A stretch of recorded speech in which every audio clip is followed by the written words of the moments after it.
Please also chat your UID in the chat feature directly to me, your 9-digit UID for attendance confirmation and also to receive these slides afterwards.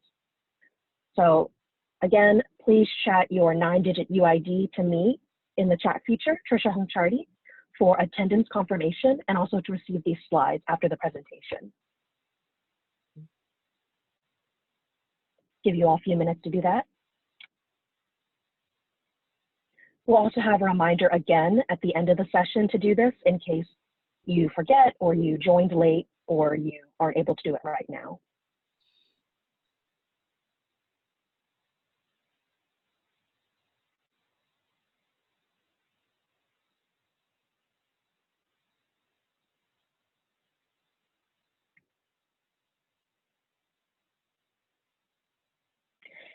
And then if you have any questions during the presentation, please directly chat those to Jose in the chat feature, and we're happy to answer those throughout the presentation, and we'll also make time at the end for questions. Even though we are aiming to end this presentation at 12:30 so that we can be respectful of your time, Jose and I will both be here after the workshop if you have any additional questions. But in the meantime, again, as you have questions arise, please directly chat them to Jose Lima Rosas in the chat feature. All right, so this is an agenda of where we're going today of what can you do this summer if you don't have an internship. We have 9 options, possibilities listed, and actually the first one is indeed getting an internship. So while we recognize that a lot of internship programs are being canceled or postponed due to COVID-19, there are still some industries that are hiring, especially in response to the demands created by COVID-19. And so we don't want you to give up hope yet that, you know, an internship is not a possibility for me this summer. You can still definitely get an internship. It just might take a little bit more work, a little bit more creativity, and a little bit of assistance from the Career Center. So one of the great resources we have created actually on our website is called Strategies for Navigating During COVID-19. You can Google that, or if you go to our UMD career website, it's right on the front page. This is what it looks like when you navigate to it. And we've compiled a bunch of different resources, articles, databases that are keeping track of places that are still hiring, job boards, internship postings, so that you can still try to find an internship this summer. It is not too late. There are still places hiring. So there's lots of good things here. 2 that I would like to highlight from our website is Cove Intern, which is actually an internship database that sprung up in response to COVID-19, and they are posting remote internships, as well as this resource from Candor, where they are having live industry trends of who's hiring, who's freezing hiring, and who's, you know, reducing or increasing. And you can kind of see that by company here. You can also get a sense of the trends across industries at the bottom. So obviously some industries such as hospitality have been really affected by COVID-19, whereas others are still going strong or have increased need because of the demands from COVID-19. So for example,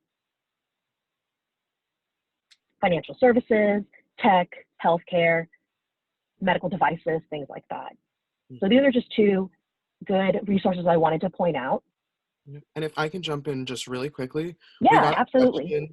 We got a question asking, you know, what's it like to do a virtual internship? I think that that's a difficult question just to answer all in like 1 or 2 sentences, but essentially the resources that Trisha just finished sharing, I think can be really good starting points just to kind of learn about, you know, what kinds of virtual internships are out there, what do the responsibilities and those internship descriptions look like, what's the breakup of tasks going to be like. So all in all, I think of those resources just to kind of get a sense of like, what do these different positions look like? Yeah, that's a really good question. The Smith School Career Center actually just hosted a How to Be a Successful Virtual Intern webinar. I imagine their resources are posted on their website. So Again, that's the Smith School Career Center, and they just did a webinar on how to be a successful virtual intern. And there's a lot of other resources online about how to make the most of your virtual internship. I'm also actually personally doing a virtual internship this summer as a part of my master's program, so I'm happy to talk through that experience with you all individually. But yeah, it's definitely a different world, and it's unfortunate if you're an extrovert like me and you can't engage with the people in person. But I've actually found it really fruitful so far. Even though it's all virtual and I haven't met my supervisor in person, I've still gotten to learn a lot from the experience and figure this out with them together, because, you know, this is new for employers too, is how to have a virtual intern. Some programs have been doing it for a long time. Some of them are figuring out alongside of you. So I think there's a lot of grace in that sense, that they're learning with you of how to maximize your summer and your time with them. Two other resources I wanted to point out on the internship slide was, we also have some links to how to financially support your internship, because we recognize that more internships might be unpaid this summer. So there's some options. Some of the specific schools you're in, you know, BSOS, CMNS offer scholarships and funding. The Career Center also offers funding, so you can look into that, as well as you can receive academic credit through your department, potentially for an internship. And I also just want to add that these are not mutually exclusive. You can get both credit and monetary compensation for an internship. So those are just some resources to talk about getting an internship this summer, and that it is not a lost cause, it is still a possibility.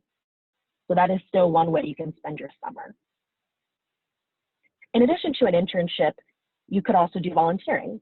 I do want to say with the caveat that all these options we're talking about today are not just one and none of the others. You could definitely do multiple things on this list. You could do a 20-hour-a-week internship and then do 5 hours a week of volunteering. So volunteering is a really great way to get experience and gain skills, especially when you may be new to that industry and you don't have the desired skills or experience they're looking for, but you're just trying to get a foot in the door, get some initial experience.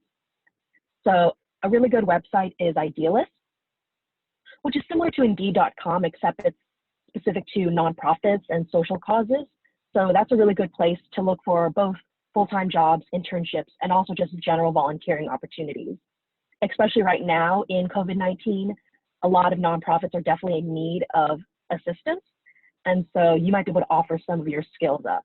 And what I really like about Idealist is you can search by both causes that you are interested in supporting, such as gender rights, working with children or the environment, but you can also search by functional area.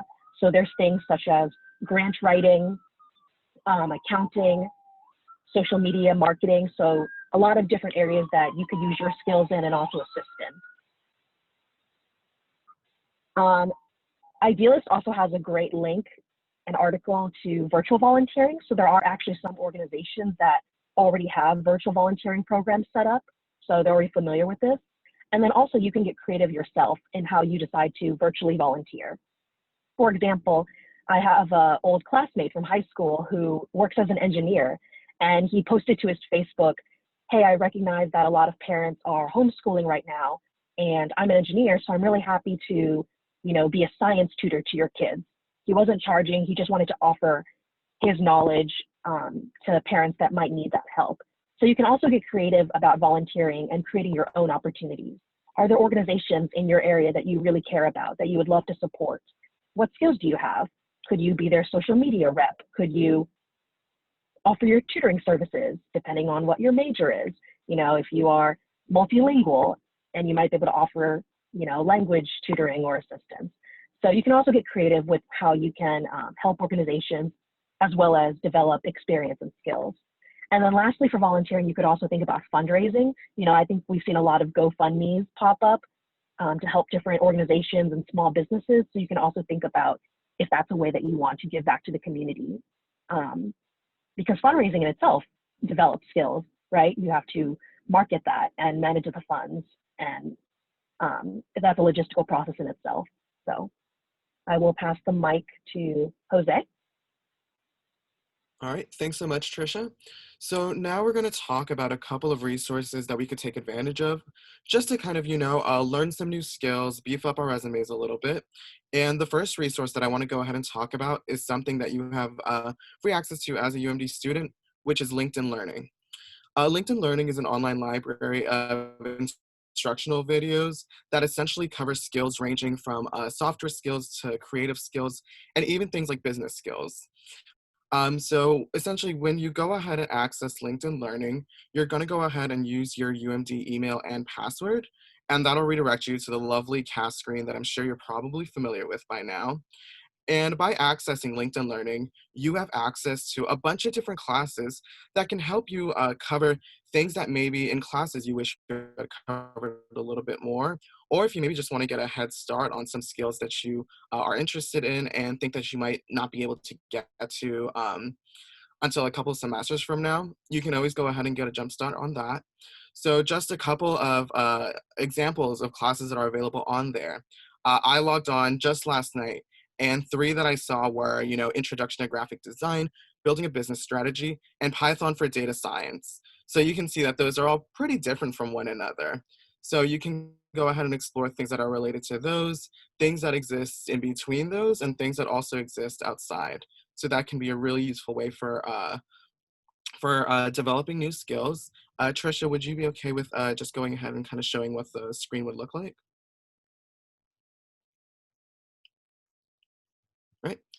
Thanks so much. So on this page, you'll see like under students there too. They go ahead and list um, a couple of other courses that are maybe more immediately relevant to you right now. So things like learning study skills, writing strong essays, personal finance. You can go ahead and learn about things that'll help you in your classes, think that'll help you in terms of your personal interests, professional interests. All kinds of things exist on LinkedIn Learning. And like I said, all you need is your UMD email and a password. The next resource that I want to go ahead and talk about are massive open online courses. So these are kind of similar to the LinkedIn courses, just essentially in that they are courses that teach you about different content areas, things that teach you different skills. I think that by clicking on that little link there, it'll take you to UMD's page for the courses that they offer, as well as more detailed information on how much these classes, like how much time they may take you. One thing that I do want to note is that you can also enroll in these classes for free as a UMD student. And these will be classes like you can see up there, interviewing and resume writing in English. There are also a couple of other courses too, things like survey data collection and analytics, entrepreneurship, launching an innovative business. So essentially just a lot of things that can help propel you forward in the world of work. Cool. So the next strategy that we want to go ahead and talk about will be just reading. So maybe you've gone ahead and met with one of us and learned about possible career paths that you might want to pursue, but maybe you're also still a little hazy about what some job titles mean, what those kinds of career paths entail. Reading can be a really excellent opportunity to become a little bit of an industry expert and just kind of beef up your knowledge about things that are going on. I believe Trisha had an anecdote about a student that she met with who I think wanted to become an A&R professional.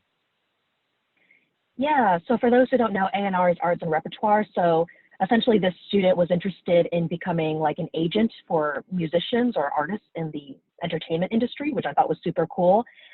And I was reviewing her cover letter for a position for an internship.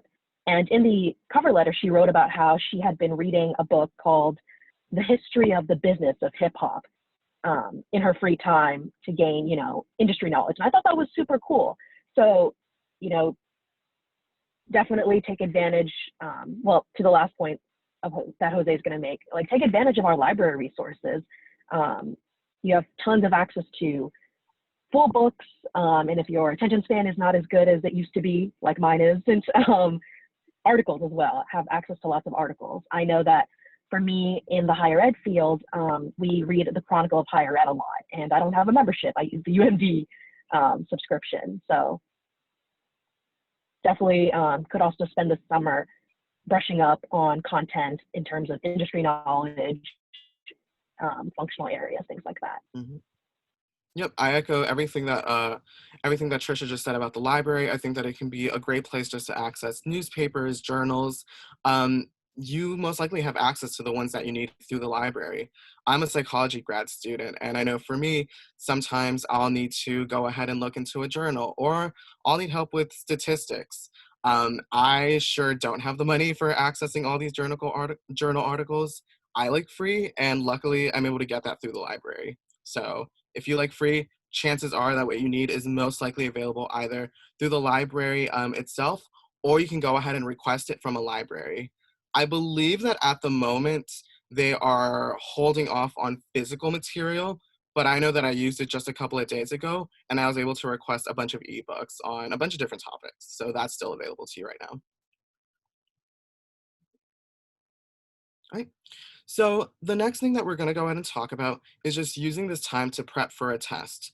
So these may be tests related to grad school admissions. So things like, the GRE, GMAT, the LSAT, all these tests that you're probably thinking about.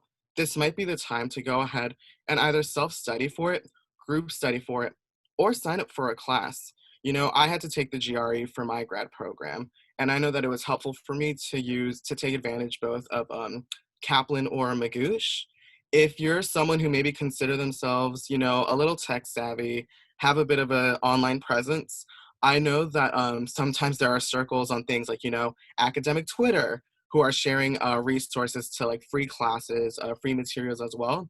So I think that this can be a good time to maybe, go ahead, set up an online or an in-person study system, try to find those opportunities. But prepping for a test sounds a little straightforward, but it actually goes above and beyond just physically studying for the test.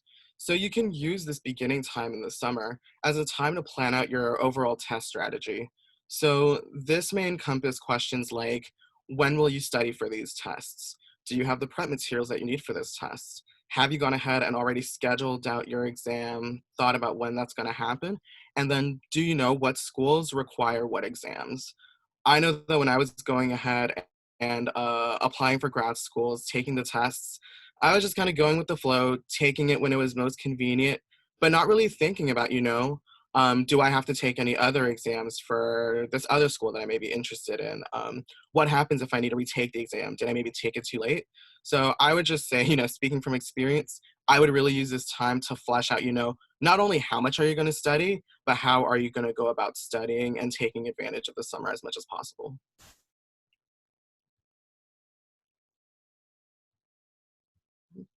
Cool. So next we're going to talk about just using this time to work on an independent project. You'll see that we have just a couple of examples here, building an app, blogging, podcasting, creating a YouTube channel, opening an Etsy shop. These are all things that, I've seen in the students that I've met with. And I think that these can be great ways for developing skills and just kind of, establishing a good presence in maybe a certain field that you're hoping to work in, learning more about that field itself. Essentially, I would just think about what passion projects you can possibly use this time to pursue. For example, I know that first bullet there, building an app, definitely something that sounds a little easier said than done.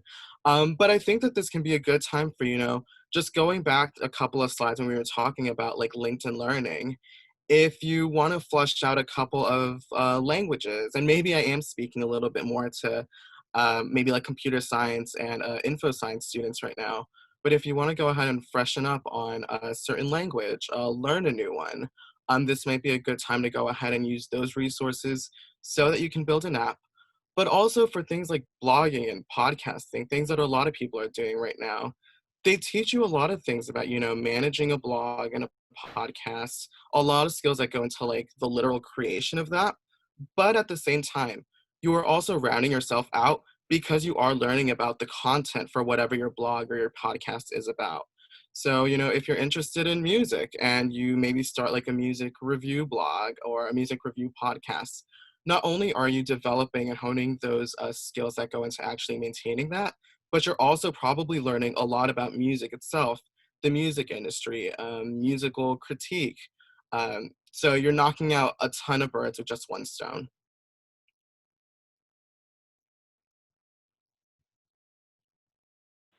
I just want to add to what Jose said. I think an independent project is a really great way to just make your own project. Like, you know, in the same way I gave the suggestion or this anecdote of my friend who offered his tutoring services, an independent project is a great way to make your own project. If it's not out there for you, if you don't see it, then this can be a great way, like Jose said, to kind of develop your own passion project. Right. So now we're going to talk about networking. I'm sure that this is a little bit of a buzzword that you've all heard about before, and maybe you have some understanding of like, okay, we're connecting with people and learning a little bit about the world of work. We have a couple of resources here that can help give a little bit more foundational knowledge, but also some, I guess, like portals that can help you begin your networking journey. So that first link that we have there, if we go ahead and click on that, that'll take you to our webpage for networking. And I think that this can be a good starting point. Go ahead and let it load up. Yeah, so you'll see there, top 8 ways to network. I think that this can be a good starting point just to learn a little bit more about how to network, but also who you might want to network with. I think that, and this is just me speaking from experience being in class, when I was starting out undergrad, I think I had the idea that networking had to be with like these like really big name people, when in reality, there are so many other people that you can go ahead and establish a network with.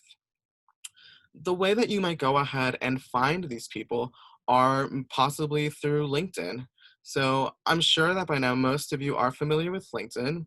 If not, it is an online platform where you can go ahead and fill out a professional profile about yourself and find out more about people working in similar industries, read up on people. You can join groups and you can read industry updates all on LinkedIn. So you can go ahead and connect on people through there. One thing that I do think is helpful to know about is that LinkedIn has an alumni tool.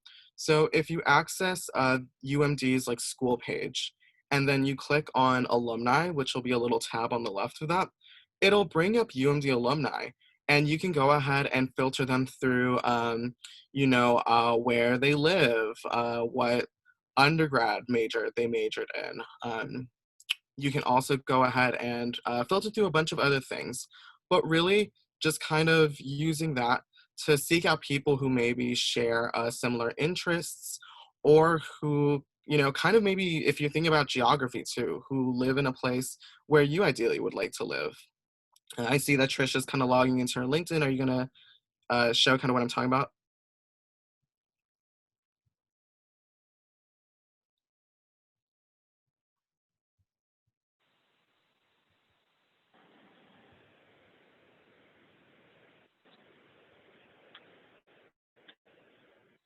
Perfect, yeah.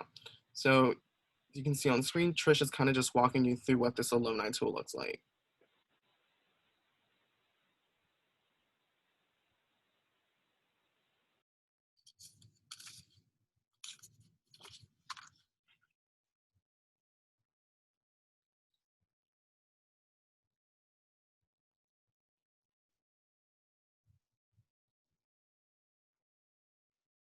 Perfect. Thanks so much, Trisha. So, all right, the next resource we're going to talk about is Terrapins Connect. This is something that's run out of the Alumni Association, and essentially what it is, it's an online platform that allows students to, virtually access UMD alumni. But these alumni are people who have volunteered to, kind of establish a presence for themselves, to share industry-specific information, and as well as to conduct maybe resume reviews, among other things. So with Terrapins Connect, you have the opportunity to log in with like, your regular UMD credentials, but you can also go ahead and log in using your LinkedIn information, and that'll populate your information for you. So with Terrapins Connect, it kind of parallels LinkedIn, in that these are people who are working in these industries that you're maybe interested in and who you can network it with. I think that, it can maybe even serve as a nice little precursor to networking on LinkedIn, just in that with LinkedIn, people are on there for a bunch of reasons. So sometimes maybe sending that initial message can be a little scary. but you can kind of like work on that networking muscle using Terrapins Connect, just because you know these people are on this platform because they want to network with you, because they want to, you know, potentially serve as maybe a little bit of a mentor. So just kind of maybe using that as a starting point and figuring out like, hey, this networking thing isn't so bad, might be helpful. And then finally, just taking a look at our Career Center events calendar. Whether you are watching this presentation maybe an hour after we post it, 3 weeks after we post it, regardless of when you're watching it, I can almost guarantee that we've got something on there where you might be able to connect with a certain industry or a certain panel of people. Mm. Yep, Trish is just showing you what that looks like on her end. Great. And then finally, we're going to go ahead and I'm going to go ahead and talk a little bit about conducting research, possibly with a professor. So that first link you'll see there, the Maryland Center for Undergraduate Research. That I think is an excellent UMD resource where, you know, it contains a lot of really good information about what it means for you to conduct research as an undergrad. So two things that I do want to highlight just from this website. If Trisha, do you mind scrolling down just a little bit? I think it's a little further down. Perfect. So there, that little box in the bottom right where it says for students. There you'll find a database where faculty researchers essentially post their ongoing projects. And you can go ahead and filter out through keywords just to maybe find projects related to things that maybe you learned about in a class, things that you'd want to be involved in a little more. Something that I like to do is like to go into this database and not even type in any keywords. Just go ahead and click on search. That'll pull up everything that's currently available. So that'll give you a good idea of the types of projects that are going on, but also the variability in terms of like levels of involvement, you know. Maybe if research is something that you might be interested in, but just kind of maybe want to dip your toes into as opposed to like, you know, doing like a huge project. You'll get a sense of what that looks like just based on these listings alone.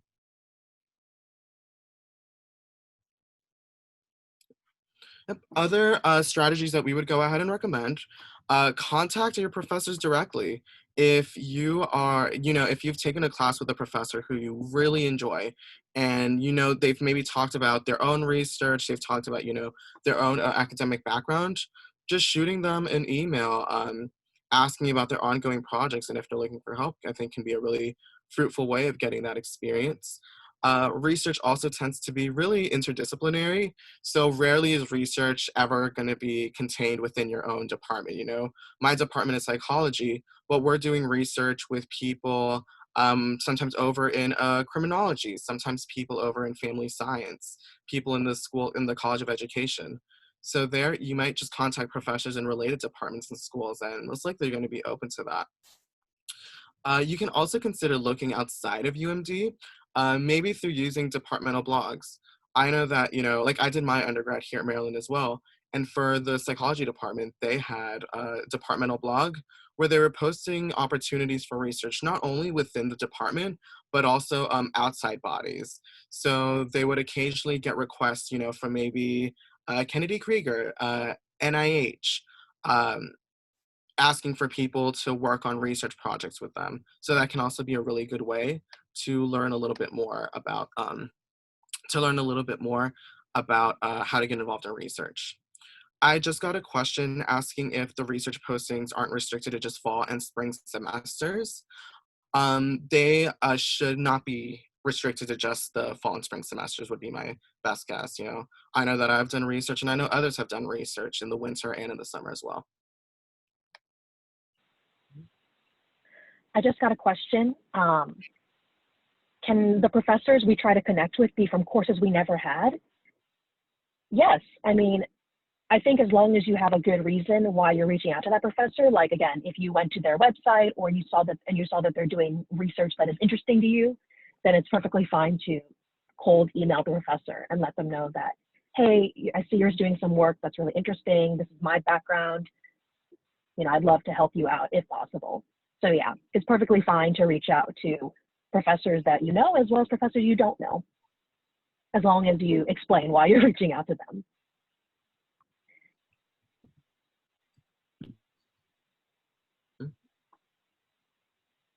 And right, just two more things for possibilities this summer. As I kind of already mentioned, you can contact employers that have crisis needs. Again, I'm sharing that link to strategies for navigating during COVID-19 for those that might have joined late. This is located on our UMD career website, right on the front page, and it's got a whole host of resources, databases, articles, industry trends. So you can see that while some employers are freezing hiring or decreasing hiring, there are some that have had continuing or increased hiring during this pandemic. So you can take a look at that. And then the last thing we want to share is to look for micro-internships. If you haven't heard of micro-internships, they are used across all sorts of companies, from the Fortune 500s to startups. But essentially, they are kind of like side projects, or think maybe contract work, where maybe the company doesn't have a full internship for you, but they would like your help on a data project, or one project that is very time bound that could be done in a week, in a couple hours. Might be something that they would give to their new interns or entry-level professionals. But of course, given the times we're in, they may, again, not be able to do the full internship or hire a new person as they would before. So these are just really good ways to test out your skills, also an opportunity for the employer to test you out, for you to practice some skills, gain some experience, work on a variety of different types of projects. And these opportunities are both posted online, as well as potentially projects you could create for yourself if you reach out to companies of interest, see if there's a need that they might have, and also, again, depending on what skills you have to offer, there might be projects for you.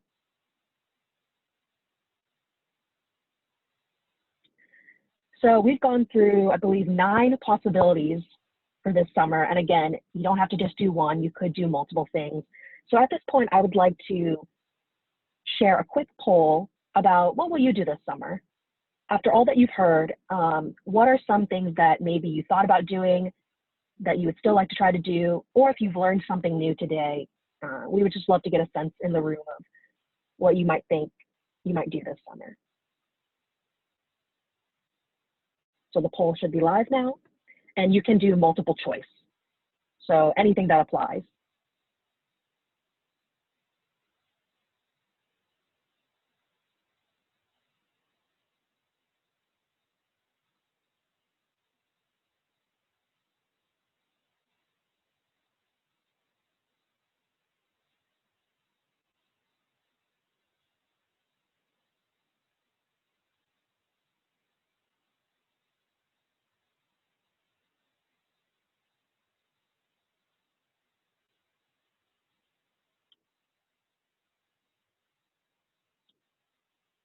All right, great.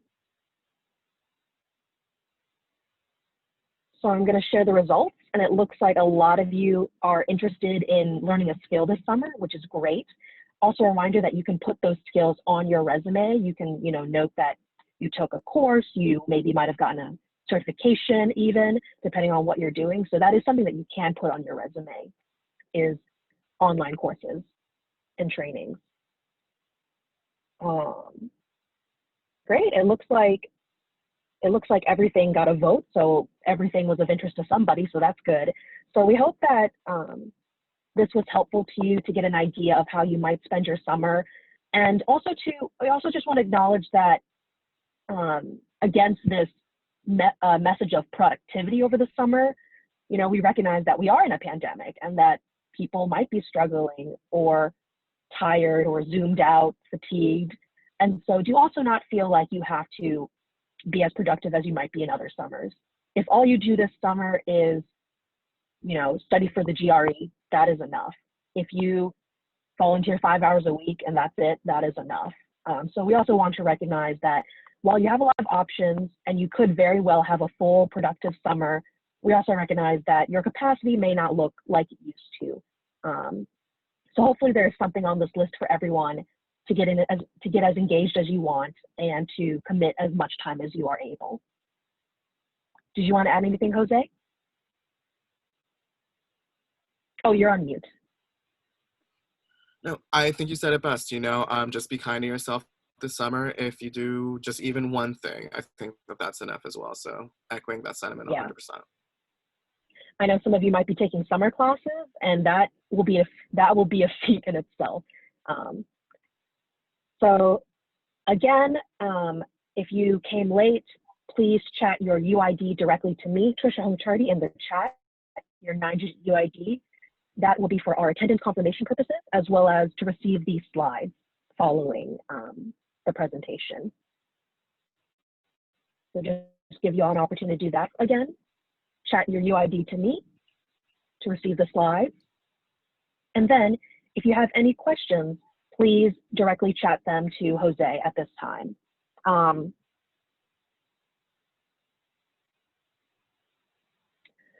Otherwise, we are just about done. Here is our contact information. Again, we know we went a little bit over, but we also started a little bit late. So I think we did a good job at keeping at time. So at this time, you're welcome to sign off. You're also welcome to directly chat any questions you have to Jose, and we're happy to answer them. Jose and I will both be on the call for another, 10 or so minutes, depending on how long you all are on here. So if you have any questions, please ask them now. Yeah. Trisha, so we've gotten, I think, a couple of questions related to micro-internships. Okay. How might you recommend people go about looking for these opportunities? So there are some, so again, if you go to our strategies for navigating during COVID website, that's a really good place to start. A lot of regular job boards that you might already be using, LinkedIn, Indeed, might already have an option when you filter, you filter like, oh, internships, full-time, contract work, part-time, what have you. They might actually have even if they don't have the actual term micro-internship, it might be a similar terminology like project, side project, one-time contract work. So it just might be under different language, but a lot of the websites you were probably already using for your job and internship search will likely have that as a filter or an option. And again, I really recommend using our UMD Career Center website that we've created for this period, which is strategies to navigate during COVID-19. Anything else, Jose? And then quickly, again, there might also be opportunities to create your own micro internships. So for example, if you had an internship this summer, but it was canceled due to the pandemic, you might still reach out to that company and see that, are there still any side projects you could do for them? Like, I understand that you can't employ me for the whole summer, but is there still like a small data project, a small Excel or website or, marketing thing that I can do for you, like a one-time thing, just to get some experience.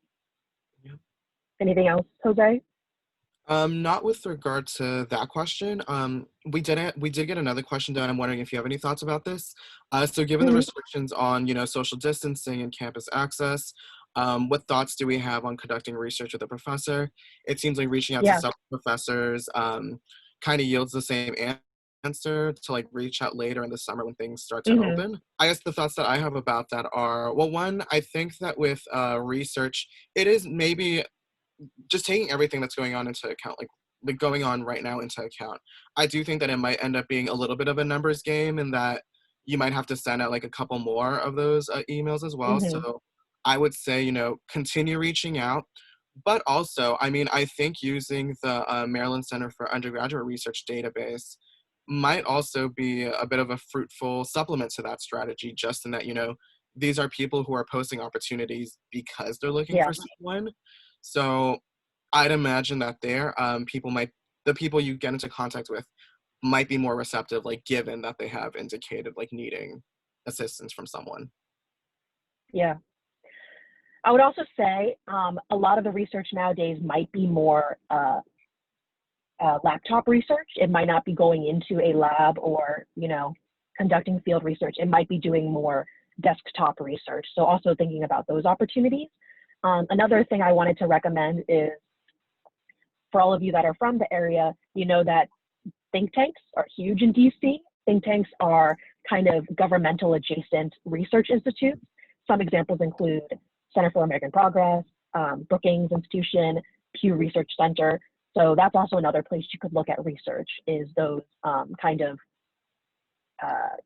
non-profit, non-governmental, or governmental adjacent kind of research institutes, think tanks, besides from within UMD and academia as well. Mm-hmm. Yeah. Any other And then questions, Jose? I'll jump in with one last thing with regard to that question, which was early in the presentation, I talked a little bit about departmental blogs. I can't emphasize how helpful those are. Like, I'm still subscribed to the psych undergrad one. And even just from that one alone, I know that since kind of social distancing has started, I've still been getting postings. I'm subscribed so that I get their postings every evening.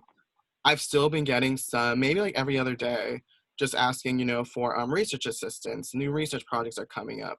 So, they are out there. I have no doubt that there are people doing research. It might just be more about supplementing the current search strategy, which seems to be, emailing professors with kind of looking for these postings, maybe on the database, like the resources that Trisha said, also your departmental blogs. So I would maybe go ahead and subscribe to those if they're available.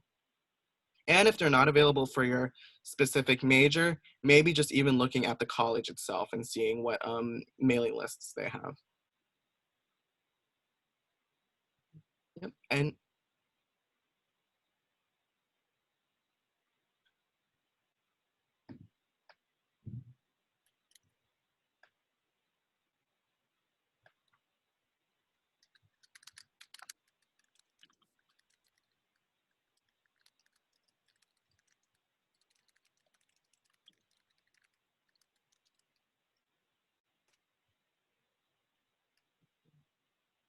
all right. Any other questions? Any other questions for the greater of the group?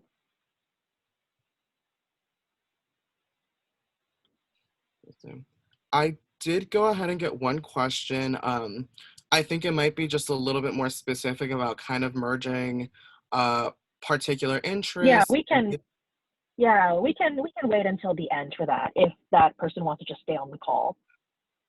Yeah, if there are no more questions in the chat, or if you want to stay on and ask a question through video, we're also happy to just hang on for a few more minutes.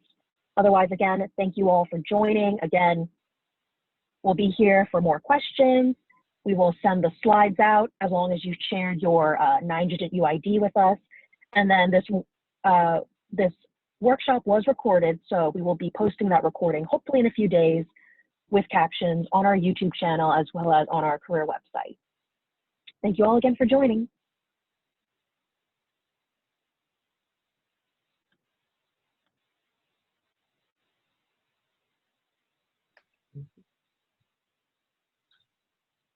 Yep.